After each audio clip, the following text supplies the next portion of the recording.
रुलाता है। इसलिए आपको पहले ही चेतना कुछ जगाते हुए सोच समझ के साथ ये आयोजन करना चाहिए। जिस किसी को आप बुला लिए और घोषणा भी कर दिए बिना ही विचार बड़े हटते ही, कोई विचार नहीं होगा, कोई भी धनुष तोड़ सकते हो। न उसके जाति का, न उसके वर्ण का, न उसके कुल का, न उसके खानदान का, न उसके लोग का, न गांव का, कोई विचार नहीं किया जाएगा। और यही बात थी तब तो रावण भी उस सभा में आया था। गोस्वामी जी वर्णन किया है कि रावण बाण छुआ नहीं चापा, बानासुर भी आया था और रावण भी आया था। जब रावण उस सभा में आ सकता है तो समझ लीजिए कि कौन नहीं आया होगा। यानी सब असुर और सुर, देवता और दानव सब उस सभा में पहुंचे थे। इसी बात को मन में रखते हुए महाराज लक्ष्मण जी ने जनक को खूब फटकार लगाई कि आप जो कह रहे हो, आपने सबको निमंत्रण भी दिया, बुलाया भी, और ये दानव लोग आएंगे, असुर लोग आएंगे तो ये देवता जैसा व्यवहार कैसे करेगा? तो इनकी उदंडता को सही है चुपचाप, और नहीं सहना है तो आपने बुलाया क्यों? महाराज जनक को अपनी भूल का मन में पश्चाताप है, लेकिन कहा आरत के चित रहे न चेतु। पुत्री विवाह की चिंता ने हमें आर्त बना दिया है, इसलिए हमारी चेतना शायद सुषुप्त हो गई है। लेकिन आप लोग तो सजग हैं, आप लोग भी तो आमंत्रित हैं। तो ये कहने से अच्छा है, ये कहने वाले तो ये लोग थे ही, लेव चढ़ाओ तोरव भाई, ये सब तो कहीं रहे थे। और ये सुनते सुनते मेरा कान पक गया है, इसलिए अब कहने की जरूरत नहीं, अब करने की जरूरत है।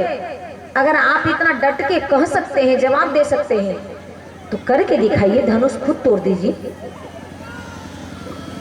लक्ष्मण जी ने कहा यही तो हमारी लाचारी है, क्योंकि श्री जानकी जी जगदम्बा से प्रार्थना में लक्ष्मण को नहीं, लक्ष्मण को भी मांगा, लेकिन दूसरे रूप में, और राम को मांगा प्रथम रूप। एक सती साध्वी का जीवन चरित्र तब विकसित होता है जब उसमें पुरुष की 3 भूमिका हो, और वो भी 3 रूप में। मां के पास अगर बेटी है तो उसका पिता, उसका भाई और उसकी मां।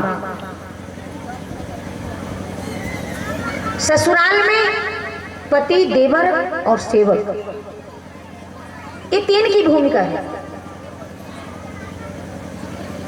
आज बेटियों को समाज में जो दुर्गति हो रही है, अपमान जो हो रहा है, जिसमें कारण केवल वही नहीं है, उनके माता पिता भी, जो उचित उनकी सुरक्षा नहीं दे रहे हैं। इसलिए जितनी दोष हम बेटियों पर दें, उससे पहले उसके माता पिता पर भी देना होगा। ससुराल में अगर किसी की बहू खूब झगड़ा करती है, खूब अशांति फैलाती है, तो समझिए कि उसका पति उसको सह दे रहा है, बुरा नहीं मानेंगे।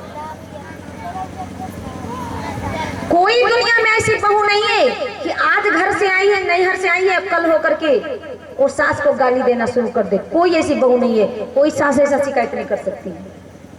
लेकिन उसी के बेटा के द्वारा जब उसको सह मिलता है, तब तो वो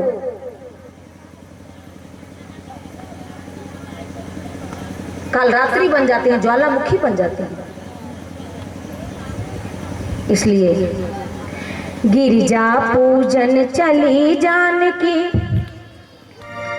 लेके ये अरमान गिरजा पूजन चली।